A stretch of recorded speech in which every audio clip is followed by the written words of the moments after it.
Steve, who the 2008 timeline has been altered with. We must go back to 1986 and fix the timeline once and for all, or the Five Guys will take over the world. Oh my God! That's pretty heavy there, Mike. That's pretty heavy. What? Do humans have a weight problem? Okay. All right, Rick and I. I didn't know we're trying to do Back to the Future. We're trying to do Rick and Morty. At that point, Yes. We need drinks, Morty. This timeline's getting too crazy, Morty. We need drinks. Oh yeah, no, we definitely do. And I'm trying to get some ice for my rum and coke right now because I was like, what the heck is going on? As we'll talk about in this new set of 2-parters that we're going into. Yeah. Oh my God. Enjoy the 2 parts while they last because things are gonna get wonky starting next week. So oh boy. Yeah. But yeah, so welcome to the Rider Time Archive here on the Morphin Network. I'm Mike, and with me is the disembodied voice of Steve, who is trapped in a time hole because he needs to go back to 1986 to fix the timeline. So you know what? I couldn't pull off the big hair and the studded Michael Jackson glove and coat, but Jesus, can they wind up on these skinny bleached pants? I mean, I thought you thought emos were fucking rocking it. Hell no, they were rocking skinny jeans way more than this. It's not like tonight will be the night that I will. No, man, we were listening to Bad and Beat It. Oh yeah, and rocking the skinny jeans. Oh yeah.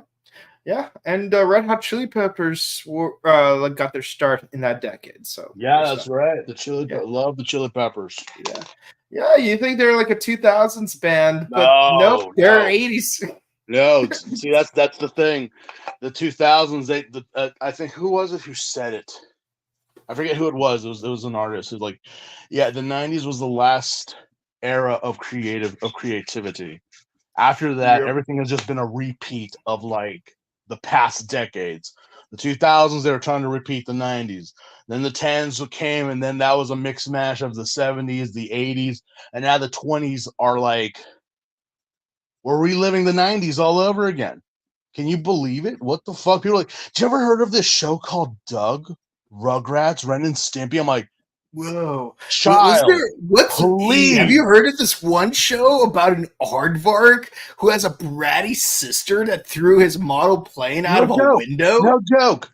I had someone ask me, I'm like, did you know that Bob Marley's son did them? Of course I know. It's like, how can you not tell that was a Marley song? Of course I know Arthur. Of course. Oh my God. Well, yeah. Have you heard about this cartoon about a bald-headed kid who's super annoying and his parents are just super submissive to him? Let's not bring up that little Satan spawn. I would deal with Damien first before I deal with that cancer patient. Oh, have you heard about the show about a group of teenagers wearing spandex suits piloting giant robots? You got to be more specific, Mike. There was a lot of that in the 90s. The one with Tim Curry. Oh, that one. Not many people know that one or remember that one. Yeah. Which, not many. But there was a really good anime that came out a couple years ago that really did it justice. If you've not seen SSSS Gridman, that one really Superhuman Samurai Cyber Squad. Yeah. That's what the 4 S's stand for. Yeah. Oh, have you heard about that one show about the 5 teenage girls who become superheroes because one of them is the reincarnation of a moon princess and one of them's in a wheelchair? That threw you off, didn't it? No. I was actually there when they had shown that. A friend of mine was like, you had seen Sailor Moon, right? I'm like, yeah, of course I've seen it. It's because they were doing some panel because they were announcing that they were doing Crystal. This was a way back when. And they came like, we got a treat, and I was there when they showed that. I'm like, what? Like, this is what they were planning to do with Sailor Moon. I'm like, wow. Yeah. Wow. Just wow. I'm And gonna be I'm real like, with you, man. I was driving home today, and I was like listening to like one of the Tetrafang albums. Yes, because even though it was a manufactured band created specifically for Kamen Rider Kiva, they did and release a couple of albums within that time you know what? frame. Don't give crap to any of that. I know people that are like, "Oh my god, I love the Kamen Rider girls." I'm like, you do know that no longer exists, or like blah blah blah. Like a lot of these bands that perform in Sentai or Kamen Rider are pretty much manufactured strictly for the show. Yeah, But I'm like, do yeah. not tell me that they don't got some bangers, okay? Do not tell me that they Yeah, do. yeah. They do. So I was listening to the Supernova album, and That's a good because one. I've had that album for 16 years now. Well, almost 16 years. And man, I can't believe it's been 16 years, dude. And I remember like I only cared about tracks 2 through 5 out of 6. Because it's like, oh, you got the final form song and you got the 3 side form songs, but then like the first track is like a progression, so it doesn't have any like lyrics. It's like, okay, whatever. And then the last song was like criminally upbeat and like did not belong in that album. But I'm like listening to this album over again. I'm like, that last song though, Message, I'm like, damn, this song hits way harder than it should be. Well, you know, it's one of those things. Talk about time travel. It's Yeah, a thing that current generations don't understand. You know, like you yeah, could actually listen to a favorite song of yours from your artist or from your TV shows like nothing. It's like, you know, instant access to yeah, it. And yet back in the day, and I'm talking about even like 10, 12 years ago, when physical media was actually still a thing, you would actually like you would get a song, you get an album, you'd buy a CD or something, and it's only, yeah, just like you said, I only liked these songs on this album because, you know, yeah, that's just how it was. Like, you know, yeah, yeah, you had LimeWire, you had all that shit, but it was such more of a hassle to get your favorite songs and put it on like a playlist or something. yeah. And it's like, but then you'd feel bad because it's like, you know, well, You because even though you had access to these other songs, you like never gave them a chance until finally, yeah, like one day, you're like, oh, I'm just like whatever, and it's like, oh, the song just came on, and then you're finally like, oh, okay, oh shit, it's hitting harder, yeah, man. yeah. It's like, you know, it's just like for some reason now the song slaps, so it's like, well, there you Yeah. go, there you go. Yeah, It's like, yeah, all right, yeah. It's like look, it's like this. Like for a lot of people, their favorite Tom Petty song is probably gonna be something like Refugee, or Mary Jane's Last Dance, or even American Girl. But for me, like my favorite Tom Petty song is one that a lot of people don't even like know existed. And it's not like me being a hipster. It's like, well, of course you're uncultured. Of course you're not gonna know this song. No, it's because it's one that like did not stand out commercially. Like it's well, like it did not have any music videos, did not have any singles. It wasn't like a chart like on the like top 40 or top 100 chart, but it still hits hard. no, and that's the thing that a lot, even in today's society, I'm like, a lot of people have forgotten that with such instant access to media and to like whatever it may be, they're like, well, I only listen to this song. I'm like, all right, cool. Um, but have you given the entire album a shot?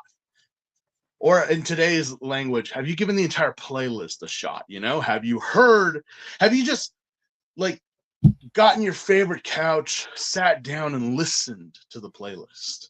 Yeah. You know, beyond these 5, skip these songs because you know these songs. Listen to everything else. And it's like, Yep. yeah, yeah. Yeah, no, like a more like another recent example is Duffy. Like, I know a lot of people, even present day, know the song Distant Dreamer because, it's the outro to JoJo's Bizarre Adventure in one of its seasons. But like, the thing is, like, have you ever listened to the entire album of Rock Mhm. Fairy? Like, Yeah. when I listen, like, it's like I knew the song existed, so I'm like, but like, when I was like flipping through CDs at the Amoeba, I find Rock Fairy, and I'm like, hey, this is Duffy. Hey, maybe I should check this out because, like, I do like Distant Dreamer, but I don't know any of her other songs.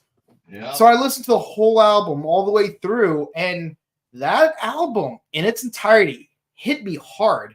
And even the one song I did know hit me even harder than it previously did because, like, I have more context of hearing, like, the rest of the album, because sometimes an album set list exists because it's meant to be listened in a certain combination of songs in a certain order.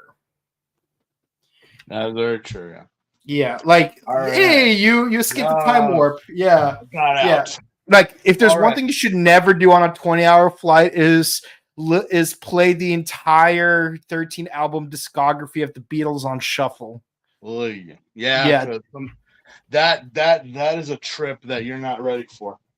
Yeah, You no, know, you it's go. You no, know, it's kind of like when you ride the Yellow Submarine for the first time, and you're yeah, like, you're just kind of like there, and you're freaking out. Like, okay, just breathe, man, yeah, breathe.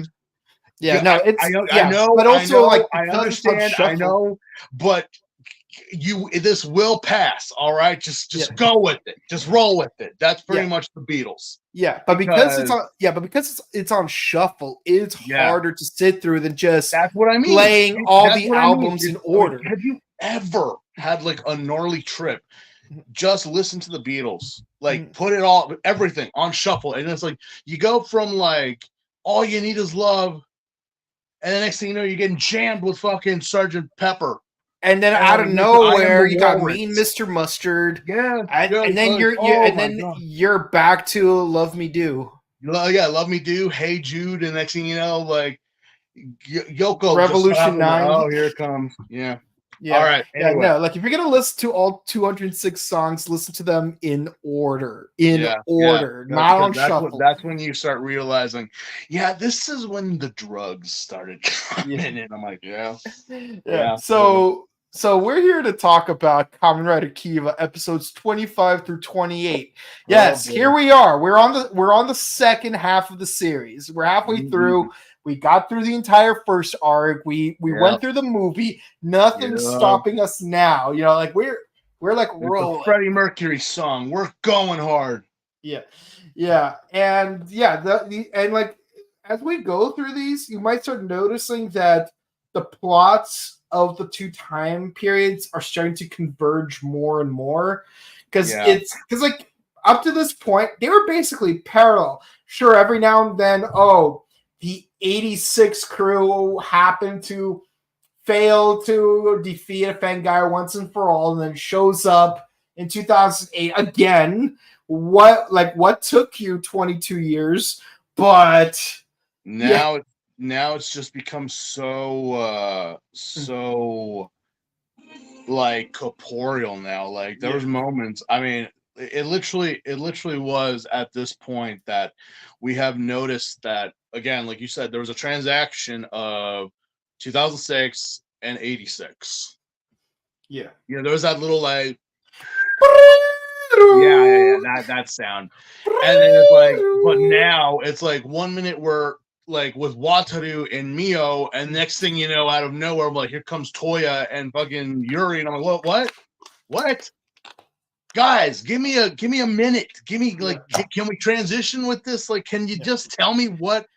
I mean, I'll say this: at least it's still better than the transitions in The Witcher. Which, don't get me wrong, again, I love Henry Cavill as Geralt, but they do not give you even the slightest of hint on which of the two time periods any scene takes place in. So, count your blessings with Kiva.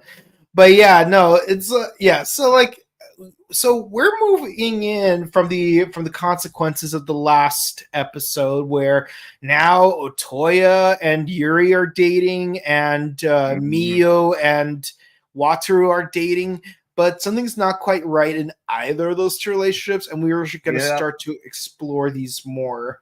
Yep. Isn't it always? Isn't it always? Young love. Just holy crap. Yeah, no, like Yuri is like really letting her new relationship status bleed into her work life, to the point that even the boss is like, "Hey, Yuri, you seem a little different and out of character. Something happened." Oh Like, God.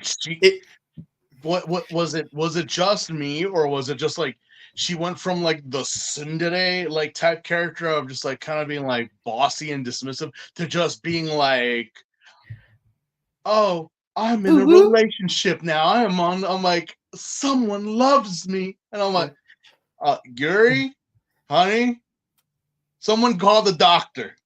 Yeah. Yes, that doctor, because we really need him right now.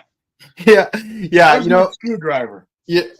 I actually have mine here somewhere. I have it. Oh, it's on the shelf. Okay. Yeah. I was like, no, it's not, because it's just like, yeah, they're like, Jiro's gone. I'm like, well, yeah, Jiro's wolfing all along. Wow, I did not see that coming.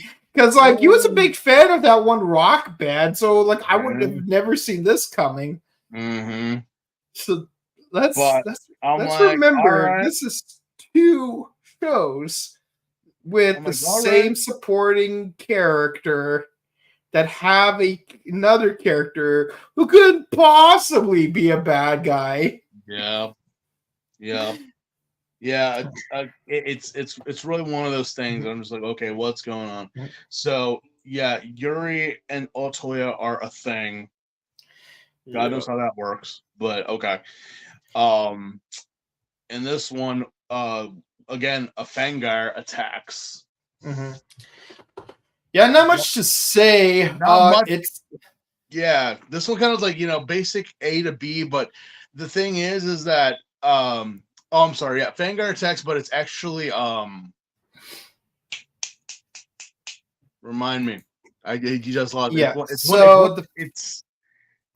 the Fangire in this episode is the Shark Fangire. The Shark Fangire shows up in the 2008 plot, but let's get it over with just to be really quick. It is a Shark Fangire, but what's really cool is that the fin on his head, it forms the beak of a pelican. So that's actually kind of I could have sworn I saw it. I was like, when I was watching, I'm like, yeah, that's definitely a pelican. Well, it's a shark. I would have like seagull, pelican, something like that. Yeah, but what I also really like is that his head looks very much like a beaver of a knight, which does make me question, like, why is there no checkmate knight? You know what I'm saying? Yeah, like, I mean, we have king, queens. We got the soon to be revealed one. We have bishop, and then there's rook, which I'm like, so wait, there's no pawns. There's no well, like the monster of the day Fangires are the pawns. Yeah, but I'm like, where are the knights though? Like, where are the knights? Where are they at? I'm like, no, probably, maybe. Yeah, it's like I get that, like in shogi, for example, like instead of knights we have lancers. Yeah. But yeah, so it's like you got pawns, lancers, silver generals, gold generals, 1 rook, 1 bishop, and then 1 king, no queen. But what's going on here? Yeah, it's what's going on, and so in 86, but in the 86 side, it's all rook, and it's all only rook. In the first half. It's only it's only him because in 06, Mio's doing her job, and people around her are getting attacked. She like breaks up with Wataru because she's like afraid for his safety, but Wataru doesn't understand, which I'm like, my poor boy. There are other fish in the sea, Yes, there's a lot of pearl shells in the sea. Yeah. And Kiva and Chosabat are just like, yeah, bro, come on, like you gotta like get over it. You got what about Megumi? What about like Yeah, whomever? Like, yeah, but yeah, he's still stuck on her. But yeah, she doesn't quite get it, or as the plot is making that she knows, but she's being stupid about it.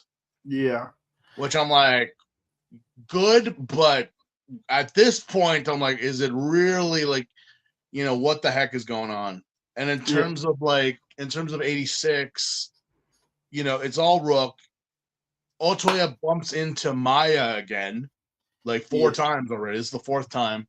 And he's like, I'm like, Rook is not the smartest piece on the board, honestly. Like, do you not know who that is that's running? Like, because Otoya grabs Maya and they start running. Like, do yeah. you And not what's know funny is like Maya just runs with him. Yeah, she's just like, oh, okay. She's like, it's kind of like, what it reminded me of? It reminded me of Boa and Luffy's relationship. Yeah, It's a very like, he's an idiot. He doesn't like, I mean, he loves something else, but you're in love with him. You're like that yeah, whole like, just smitten with him and just go yeah. with whatever he says. But I'm like, Rook, I could have sworn you kind of knew the presence, or at least the woman never changes her outfits for crying out loud. Yeah, Like, yeah. how do you? What I find really funny is that his time game is to attack people with flowers. Yeah, So technically, his target isn't Maya. It's Otoya. Yeah, it's it was Otoya. But because in the past, like because Rook would typically attack women, Otoya thinks he's going after Maya. So of course, being the gallant knight that he is, Hayato Janaito, he grabs her by the hand and runs off with her. So I'm like, at this point, Rook is obligated to chase him just to save his queen, if anything. Yeah, it's. I'm like, do you not know who this is, you dumb bastard? Really? Mm-hmm. Honestly, like, oh my god. And so it's kind of like, she kind of lets him play his game, kind of lets him keep going, but because of like what's happening, Otoya shows up, uses the Ixa knuckle to like Yeah. kick his ass, which they run off, and this is where it just gets all screwy. So Yeah, Otoya, because he gets injured and he ends up with amnesia, but well, he that does was remember. his fault. That was Yeah, his fault because he wound up being in the suit longer than he needed to. We go like, dude, just kick his ass and run. But he just kept going to the point that, yeah, he did. But then it's like he's convulsing because, yeah, no, you burnt out, man. You burnt out, and apparently that caused amnesia for yeah. some reason. But it just so happens that Yuri gave him a watch earlier that says Yeah, from yeah. Yuri. He's Oh, like, that scene was so. I swear, my teeth were like, "This is so sweet, I can't." yeah, Like, yeah, because Otoya does say, as long as I live, I will keep eating your food, and I'm like, even though her food is kind of bland, but it's like, but okay, so with that scene, what someone asked me, was it just me, or did Otoya kind of seem like dismissive of Yuri's like affection, or like he's been wanting her affection all this time, and now that he has, he's like, oh yeah, your food is bland, blah blah blah, like, well, no, I mean kind of, but no, because it's like, okay, he has the woman that he wants. He I will say actually does care for her. He really does, but I guess he's just like he messing just with doesn't have her. to put as much effort into Yeah, showing his like, affection. he's not being a tool. Yeah. That comes later. Which, but I'll say this. There was a line from Star Trek season 2 where Spock says, I want you to understand that wanting and having are not the same thing. yeah. Thank you, Dr. Spock. Yeah.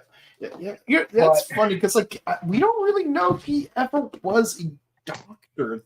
I mean, he might be a doctor in terms of like PhD, but not like like Leonard Nimoy was a doctor, wasn't he? Yeah, Leonard Nimoy was a doctor. Yeah, that's why I'm like, I call him Dr. Spock. Yeah, like, but he was always referred to as Mr. Spock because because the actual doctor was Dr. McCoy. Yeah. But I'm like, Leonard Nimoy had a PhD, so I'm like, I'm like, well, thank you, Dr. Spock.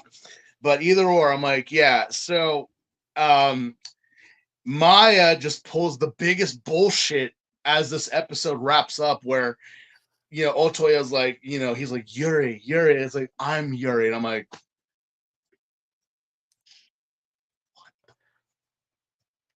Yeah. my Yeah, no. bitch. What?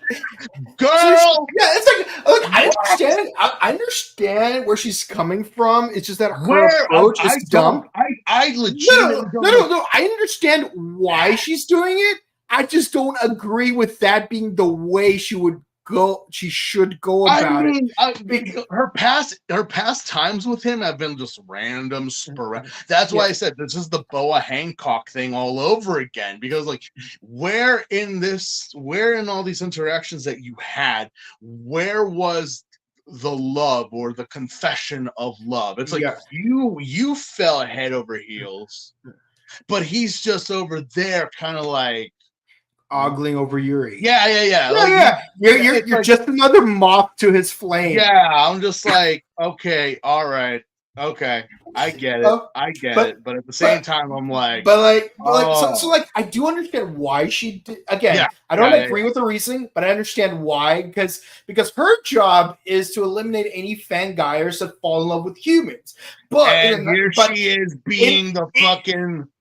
In the progressive age of the 1980s, all of a sudden you have all these fanguyers suddenly falling in love with humans.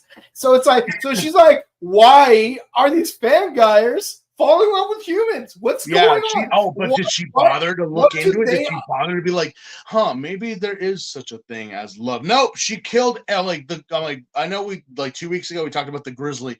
The grizzly actually cared. He actually was like, this was a big old soft teddy bear that loved his woman and would do anything for her. I'm like, goals right there, people, goals. Yeah. But it's like Yuri done. Oh, I'm sorry, not Yuri. Maya shows up. It's like, I don't care.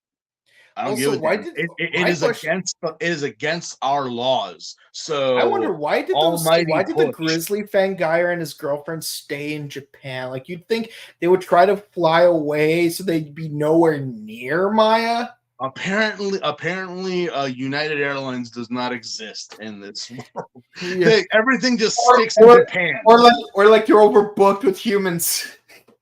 It's like everything just sticks in Japan. It's like they reference in a manga and a new anime that came out, Kaiju number 8. Been reading it, highly recommend it to people, but also the anime has started where they say, yeah, what the fuck? How come Kaijin and Kaijus only ever show up in Japan? It's just like, I don't know, they just do. How come they never leave Japan? They just don't. Damn, okay, fine. So like at least in Black Sun they actually explain it. Where it's like I don't know. I know that they've explained in comic books like how like cities and shit get repaired. Yeah. But I don't know if in any Sentai or any Toko property they've ever mentioned like why is Godzilla only in Japan? Why is this only happening here? I'm like, I very much appreciate how like in Ninja Store they actually explain why they can only send down one monster at a time because the PAM it's on a free subscription, so you can only enlarge one monster at a time. If you want to send down more than one monster, you have to buy a premium membership, which Lothar is too cheap to subscribe to. Yeah. Or it's many other like properties. It's just like, oh, hey, it's like, oh, excuse me, sir. Like, why are we getting so many people living in this house or people transferring to this school? Oh, that's a very good question. It's because the main character of our show is in this area. It's like, well, that makes sense. Like, why? Yeah, it's like why the hell is everything happening by the Narita Wharf? Well, that's because Wataru lives here. Oh, that makes sense. Fuck. Well, yeah. But yeah. So okay, so we keep that. Now we're back. We're a two-parter. So like long story short, like just to quickly wrap up the 86 story. Basically, Maya's still pretending to be Yuri, but then Otoya remembers, wait, I promised Yuri to retrieve her mom's ring that she lost in the ocean. Yeah. She retrieves. How far did he go out? Like seriously, he was up to like chest deep water, and I'm like, you nearly drowned in like I want to say 3 feet of water, Otoya. It wasn't until Yuri showed up, the actual Yuri. Yeah. Which now she's got slick black hair. Yeah. Like, and the thing is, like back in like around episode 8-ish, like he did say that he was scared of water and he can't swim and stuff Yeah. when he was on that fake date with Yuri. Mm. So character development. Yeah, character development right there. He actually did succumb to like going into the water, which I'm like, all right. Yeah. So beyond that, like we didn't get anything else. No Fengire attacks in episode 26. Just like intimate moments between Otoya and Maya, and then Otoya and Yuri, and then Yuri's just no, and sorry, and then Maya's just now increasingly curious about what is love, baby. Don't hurt me, don't hurt me no more. Yeah, Maya. God damn it! Just stop, okay? Stop. Yeah, you're gorgeous. You could have any man, which we're about to get there. You know, you can have any man. Why the fuck are you going after this schlub? Yeah. You know, like what? Seriously? I mean, we can't get you with Ricky. You don't want a big hulking Franken. Maybe Jiro. He's a hugger. Yeah. He's soft. Benson. He cares about flowers. Yeah. But, he's one of those gentle. Emphasis on gentle giant. Yeah. But I'm like. Meanwhile, we can't get you. Supposedly behind the scenes, the actress who was Maya, and like the few times that she was on set with the entire cast, apparently people were like shipping her and Ricky's actor together. Apparently they were. It was just like a little fun tease because they were just like, can you imagine? I was like, yeah. So that was a little fun fact that I found on my history of Kiva type stuff, which gotta give shouts out also to Shizuka, my darling waifu of this series, for sticking up for her son when Mio came into his home and broke his heart, the harlot. Yeah, so that's by her son. Back to 2008. Yeah, broke his heart. Getting shot through the heart, and you're to blame. You give love a bad name. Yeah. Wataru played his part, and she played her game. Yeah. So she meets a mysterious glasses-wearing priest. Jesus. Can you not? Like I was like, can you not look any shadier, for crying out loud? Yeah. Actually, I'm actually curious who's the actor who plays Rook, because I've been looking for that, and not Rook popped up.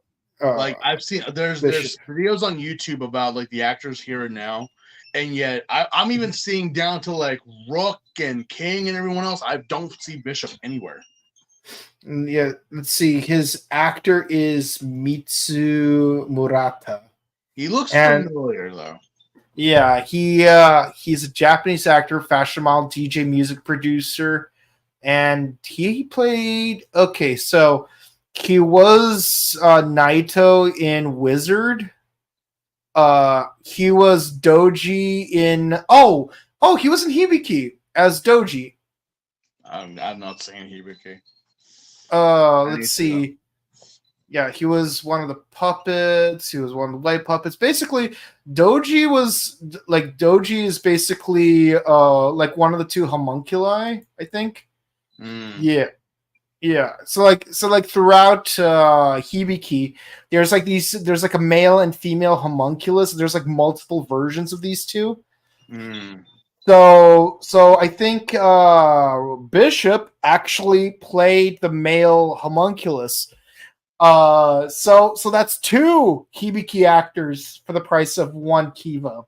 Well, they like Hibiki was last season, so I'm pretty sure they're still on the payroll. Yeah. But yeah, so Shizuka's like telling Wataru just to pick yourself up by your bootstraps, and Megami is too, but going into the next set of episodes, our girl Megamine is eating her mackerel and rice. And do we mention the Spider Fangire? Oh, that asshole. Yeah. Yeah. Long story short, he steals the He's still there. Ixabuckle. He wants He's to still kill. there. He wants to kill Miu because she is a faulty queen because Bishop doesn't like her. He's And still there. I was just like, when I saw him, I was just like, oh my god, you're still here. It's yeah, kind of like when you don't worry, spray don't. when you put a can of bug spray and you swat it, you bang. Do I need to bring out fire? And it's like it's still there, dude. It's Yeah, still there.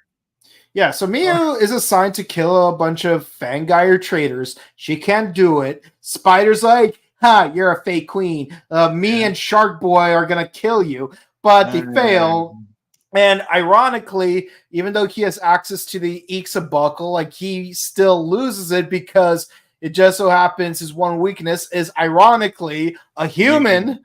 And Well, I mean, Miyu finally gets her christening by killing Spider Fangire because he's a traitor. let's give it Megumi or Nana, the actress Nana, is really hot. Like she tricked the Spider Fangire into like releasing Itza for him to get to her, and it's just like, yeah. Well, again, can we just say Nago has been acting very weird in these certain episodes. Yeah. Like his whole thing with Itza is like, as I said, a character's so black and white, he's gonna just really fuck up. And he's been like thinking that way because again, he lost Itza to the Spider Fangire. The Spider Fangire was able to transform. So now we got Ixa with Mousy and Ducky oven mittens. You know, I was like, Yeah. oh, that's a meme right there. That's a meme. Oh, yeah. And it's like, yeah, no, he's like, and Nago over here just like, just sulking. I'm like, Nago, get off your ass and get your belt back. But who did it? Who got it back for you? Yeah. Megami. Don't be dissing my girl. Freaking A, you damn bastard. She caught it back. She used what God gave her, and it's like, yeah, she stole it back. She got it back, and the damn spider ran away. Yeah. Damn spider ran away. I'm like, again, you coward. Freaking A. But he's still like is obsessed with Megami. I'm like, well, okay. Mm-hmm. Throughout the whole episode, I was like, are we gonna fight you again? Are we gonna do this whole shtick again about like, oh blah blah? Although apparently he also has been crossing paths with Miu. Yep. Or Mio. Yeah. But thankfully she awakens her Fangire powers and because Bishop is like, he's playing both sides with Mio and the spider. But it's kind of like, he like for Bishop, he's like, okay, if I get the spider to do, maybe it'll start triggering something in her, which it kind of does. Yeah. Yeah. So with that in mind, Mio ends up finally killing the bastard. Which again, we had Emperor form with the Garu saber. Yeah. Was not enough. I seriously was like, wait, did the water harshen the blow? Was it like, this guy comes out, he's like in tatters and rags, and well, he got his ass kicked, obviously. Look, I'm gonna say like this. It's like what Morgan from Chuck said. If they fall into the water, you can't assume they're dead. Well, no, but I'm like, still, it's like, God damn it. I'm like, what the hell's gonna cause you to die, for crying out loud? I can't handle you in another episode. You're fucking annoying. Go away. And yet here comes our precious Pearl, just out of nowhere, start talking like Maya. It's like, you have committed a great sin. And blah, blah. You kind of have known that for like the past 10 episodes, darling. Yep. And now you're finally doing something about it? Okay. I know, right? Like, bam. And it's like, thank you. Oh, yeah. Thank you. Like, God, I'm like... Man, they really got their miles on the Spider Fangire. They really did. They got their money's worth with him. Yeah. And that concludes those first 2 episodes. Was that? And Nago like pretends to be humble so he could get the Ixabuckle back. Yeah. I was like, Nago, you fucking dick. But that's going into the next episode because he's actually crying to the head of of the organization because he's like, I'm not strong enough. I'm not. It's just like, and it's like, you didn't realize that the commander is trying to help you be a better person, Nago. Like he's trying to make you realize your faults. Like he even's like, no, Nago's very black and white. Like he can be Iksa. It is possible. It's just the fact that he will never like surpass. Yep. Because as you'll see, but it's like he's like, he fell for it. I'm like, you dick. You dick. And I was like, you know what? Megumi should have Iksa. Like, she should. Like, no joke. Yeah, he deserves it more than he does. Yeah, no, seriously. Megumi should. Like, I know that Iksa is not, which is kind of crazy. Someone actually brought this up. It's like, isn't it kind of nuts? Like, when Nago wears Iksa and he does, like, the release burst, and then you see Megumi when she did it in the movie, and even in later on in the series, if you look at the helmets, it's a lot like there's like a guy version of the helmet, and then when she wears it, it's a lot more softer. It's like a femme version of Iksa. Well, maybe they need to do a custom framing for it. I mean, well, that's like the thing, because apparently it's like, because someone showed me photos about Iksa regular and then Megumi Iksa, and it's like, no, the eyes are like, if you look at it, it's like Iksa's more like for like more sharper. As for Megumi, it's a lot softer and rounder, which is like a thing that they do for most female riders for their visors. Yep. Which I'm like, yeah, I see it. I see it. I mean, obviously it's a female frame, but it's like the helmet kind of gives off that like this is a woman inside Iksa instead of a male. Yeah. Let's see. But yeah, so moving on to these next two episodes, we're gonna do most of 2008 briefly, and then we're gonna go back to all of 86 and then back to 2008. So everyone from Aozora is getting arrested for reasons that are not quite clear. My girl was eating at her favorite spot. Her big miso soup and Hiyori's big old bowl of rice and her grilled mackerel. Can you imagine just like can you just imagine Megumi with like eating a like mouthful of rice, just like, what? And like, yeah, you're under arrest for burglary and jewelry theft. And it's just like, hey, wait, my mackerel. It's like, honey. You know who else would do that? Kagami from Kamen Rider Kabuto. That's my mackerel tendo. I would imagine that would have been what, God, it's been so long. What was his name in what was Beast's name in Wizard? I forgot his civilian name. Kyosuke. Yeah, Kyosuke. It's like him with his chicken skewers and mayonnaise. It's just like, like, oh, wait, I still gotta grill my chicken. It's like, yeah. Megumi really was just like, my mackerel, my fish. I'm like, yeah, I get it, honey. I get it. Hey, man, grilled mackerel is fucking delicious. Don't knock it. But yeah, she gets arrested, and Nago's like, again, just like the whole, like, oh, being interrogated nonsense. And it's just like, look at my eyes, Nago. Do I really look like it's like, I gotta think about it. Like, Nago, really? You know that she didn't do it. What the hell's going on? Even so, like, even the commander, who, again, does this guy live in the gym? That's all we ever, like, unless he's in 86, all we ever see him is, like, on the treadmill, on his bike, like, just, maybe that's why he doesn't age, because, like, he's just at the gym all the time. That must be it, because I'm like, the Asian culture just, you know, like, even us. I mean, I'm a little tangent. I got carded yesterday. Dang. Yeah. I got carded. I was like, and I was just like, really? Yeah, this is new.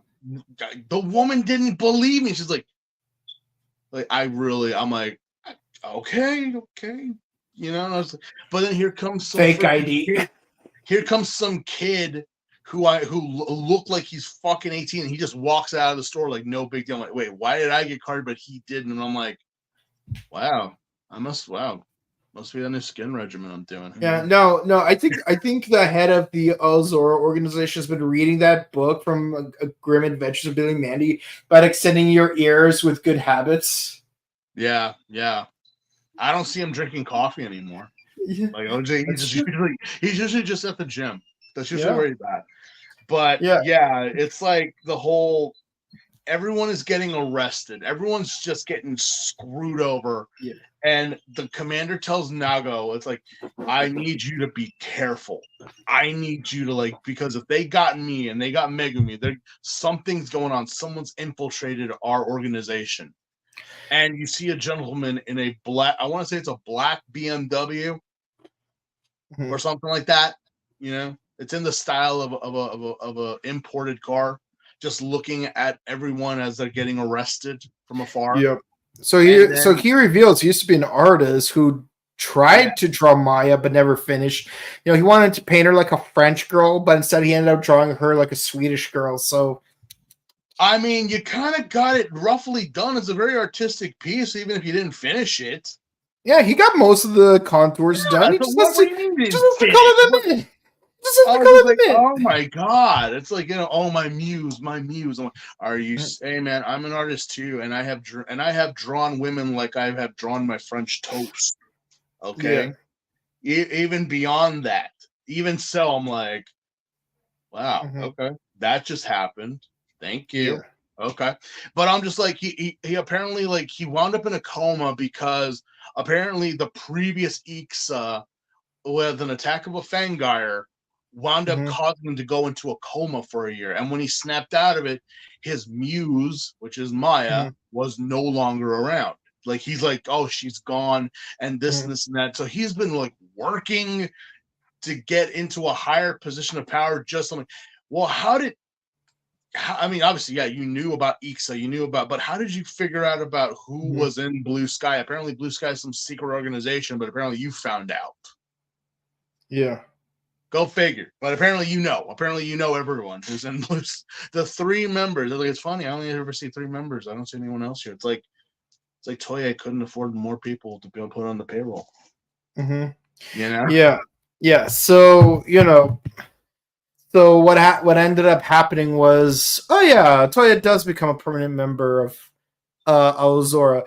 But Yeah. Nago naturally got caught. It's revealed that 22 years Again, ago beating up Toya police messed again, up. but this time And it's actually warranted. yeah. And then it's like, oh, if I could go 22 years back in time. And then he meets a werewolf from out of nowhere. It's like, who are you? I'm you, And but better. this is current Jiro, not Yeah. past Jiro, Yeah. but apparently Yeah, so like Jiro like steps out of the woods. He's like, "You want to know who I am? I yeah, also, I hey was Jiro, once you, but better." question. How did you get out of that castle? Yeah, like Are you aren't you telling supposed me to be like that you could have trapped? left? I was like, are you telling me you could have left that damn castle at any time?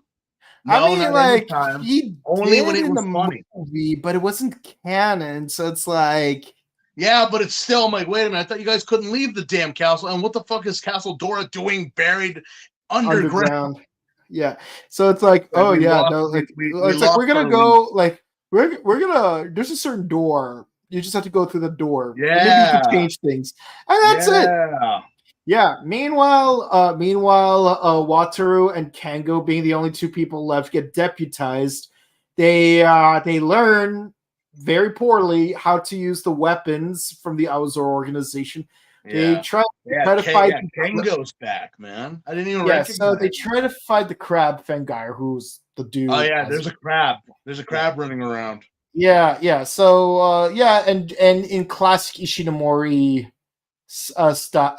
mo, like he shoots out foam that vaporizes people. As Ain't that crabs normally ain't would that do. classic? Yeah. So this crab Fengire, its bird mode teeth has it has wings instead of a bird's Yeah, head. yeah, Doesn't the doesn't yeah. specify what bird. No, it's just avian wings. That's it. Just That's it. avian wings. Yeah, that's Yeah, it. it's like it's a little disappointing because I was really excited for this one. Yeah, no, it's a very cool design. It kind of reminds Yeah, me. Well, I mean, again, I've only seen bits and pieces of Ryuki, but it yeah, reminded me of the Crab Rider that they had. yeah. That was like, oh, we Mhm. barely ever see crustaceans Yeah. in Kamen Rider series. So it's actually kind of interesting that oh, we have an enemy, we have someone that's actually a crab or a crustacean. I'm like, all right, cool. Proceed. What is this? What is this Fangire doing? He's just being a dick. That's it. Like, there's no story. There's no. He just kind of came out of the reeds chasing some cute girl and just hungry. I'm like, well, why didn't? I mean, guy, you had her in the Crusher Claw. Why didn't you? What? But yeah, Nago gets arrested after the crab runs away. And then runs into the car that finds out like this guy just apparently expedition dumps everything about who he is and what happened. And I was attacked by a cicada. He was attacked by a cicada. I was attacked by a cicada fan guy. You can't miss him. He's got 2 woodpeckers for a head, Yeah.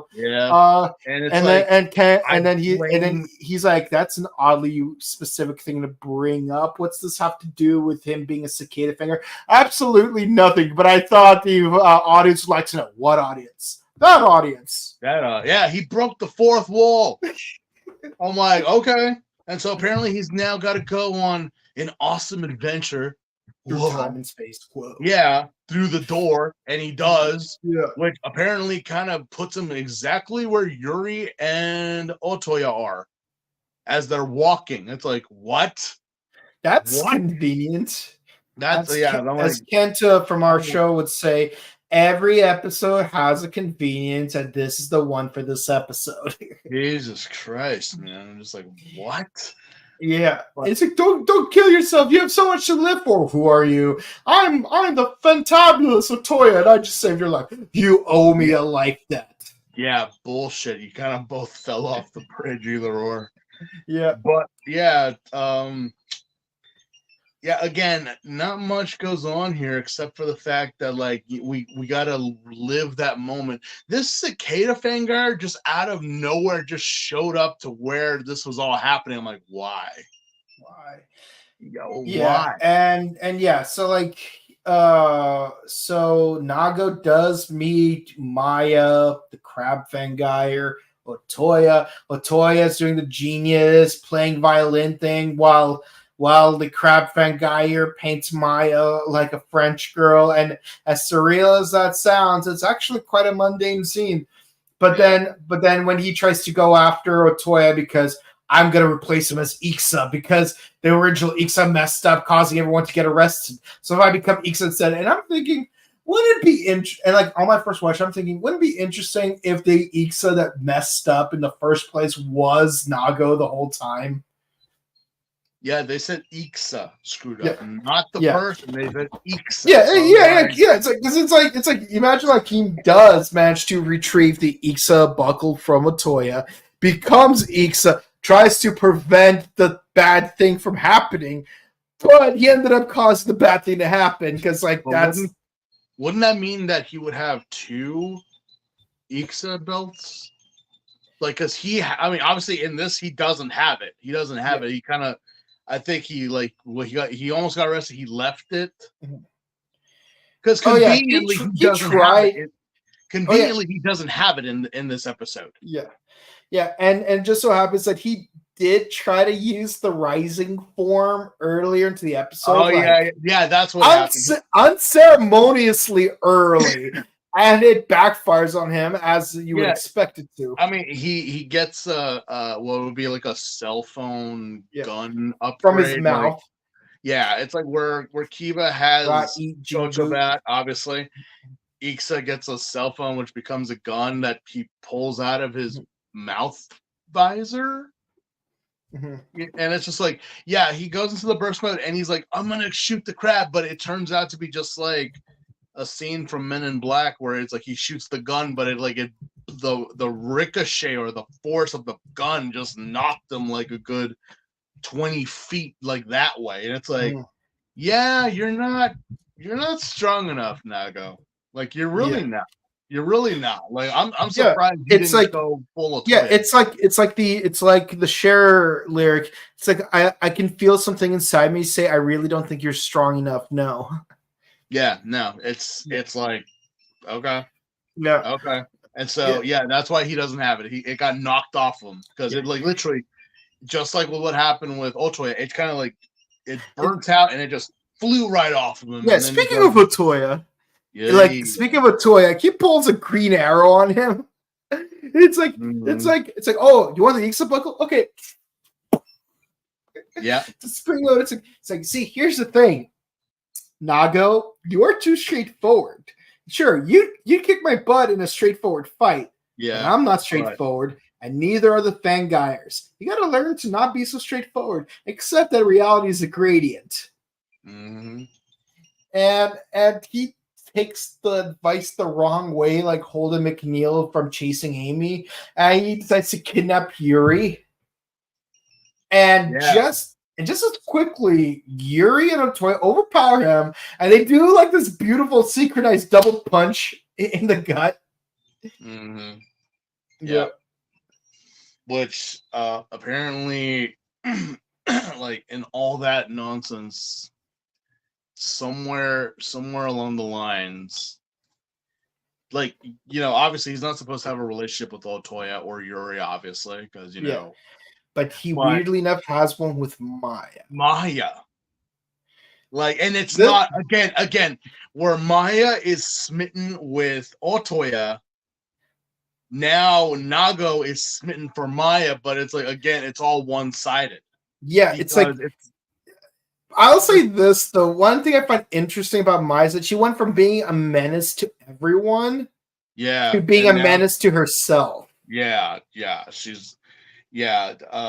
Maya was played by Saki Kagami, and she is gorgeous, absolutely stunning.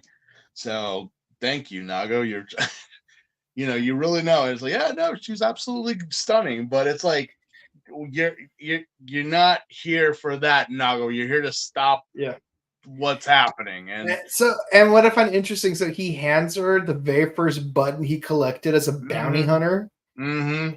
It's like, aren't you as a gift? He gave it to Maya as a gift. Like, he knows, like, okay, your time's up, the door's gonna close, it's gonna fling you back to your time. So he gives her the button, and it's like, remember me, or like blah blah blah, and Maya just holds on to it. She's like, okay.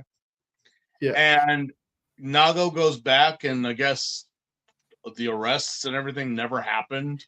Like he saves the Crab Fangire from the Cicada Fangire, but because Cicada Fangire ended up running off, that means now we have to face both Fangires instead of just the Crab one. Also, there was a scene where Wataru mentions he had a childhood friend named Taiga. Yes, he did. He mentioned Taiga, which has no significance whatsoever, I'm sure, because his because Kengo's his best friend, right? Yeah, it's a childhood best friend, which I'm like, okay.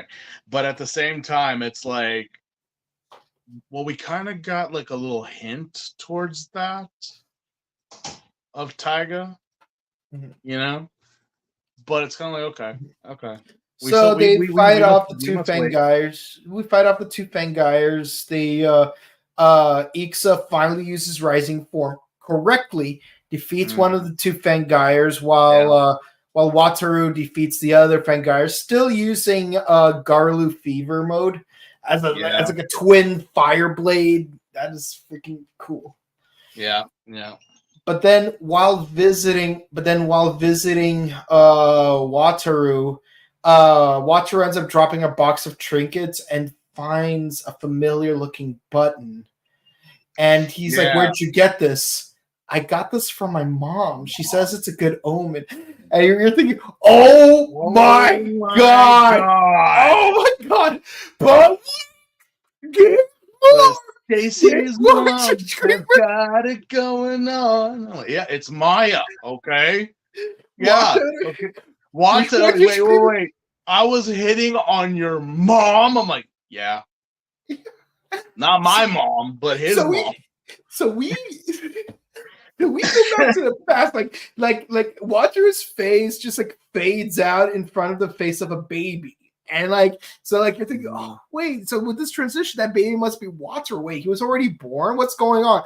But then but then like the baby is lifted up by Maya, and he's like, "I've missed you, my darling son." Yeah, Taiga. Taiga. They were brothers. Dun dun dun. It's So like wait, Grey's Anatomy. It's like God. it's like the Red Door. So wait, Maya's a MILF? Yeah. Maya was a MILF. She already had a child. She already had a child. Where this child came from, who's the child's son, I don't know. But he's already there. He's there. Which now begs the question: if Yuri is not Wataru's mom, then who is Megumi's dad? Yeah, that's a very good question. That is a very good question. Yeah. So that's where we pretty much leave off. Yeah. Oh man. Yeah.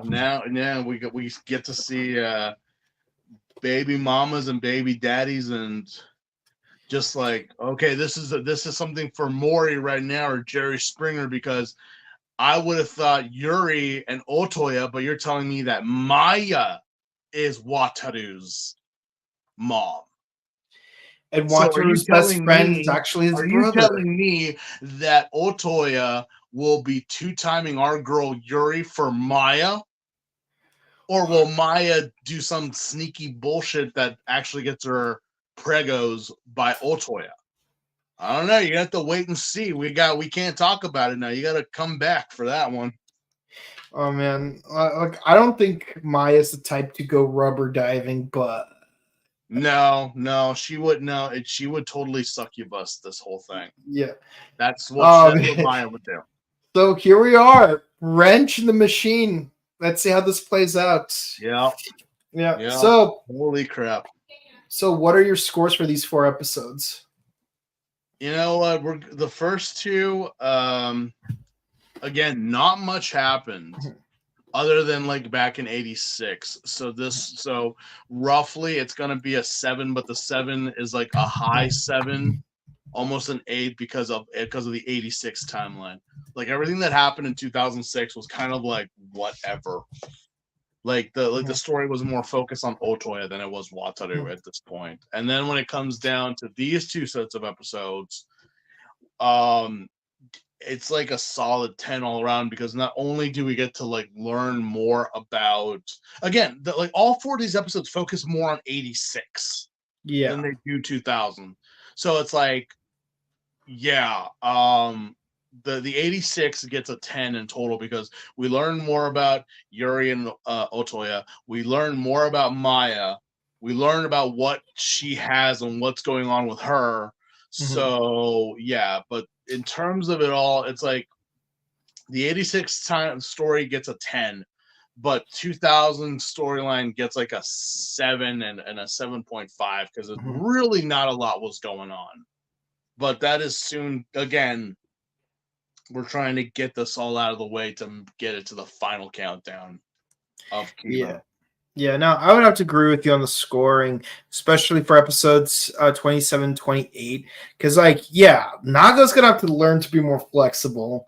Naga needs to get the damn cactus out of his ass. Yeah. Okay? And, like, seriously, Naga. And again, we still don't know what's going on between him and Megumi. Because, they came in hating each other. Like you'd think they'd explain that by now.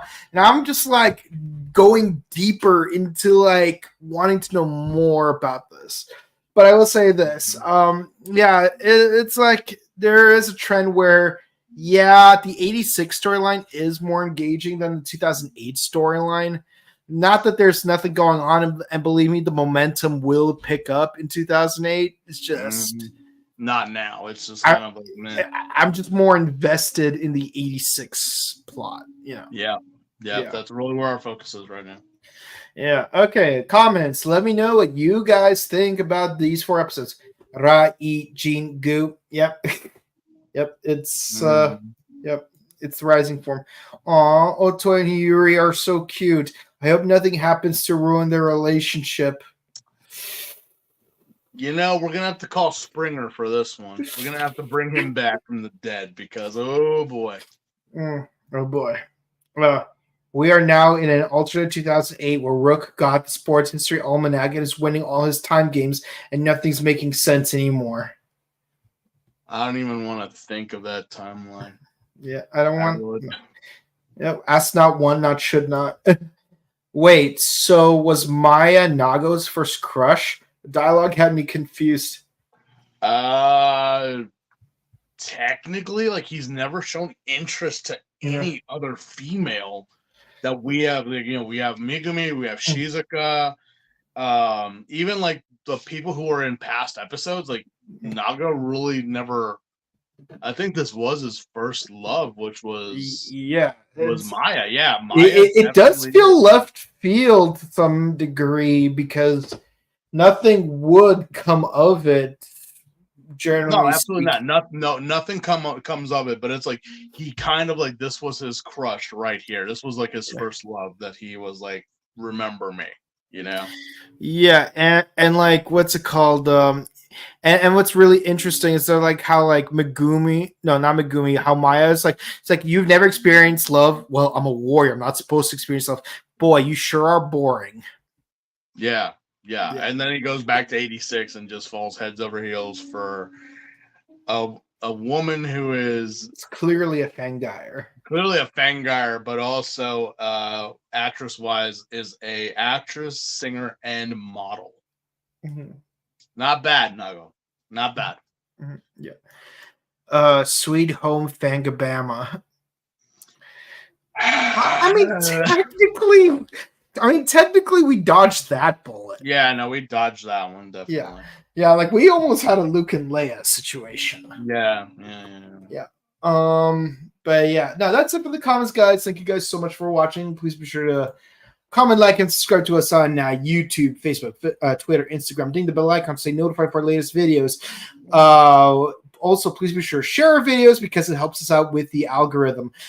We do Ultraman Tiga on Mondays, Kamen Rider Gotchard on Wednesdays, Bakage Sentai Boom Boomger on Thursdays, and more Kamen Rider Kiva on Sundays.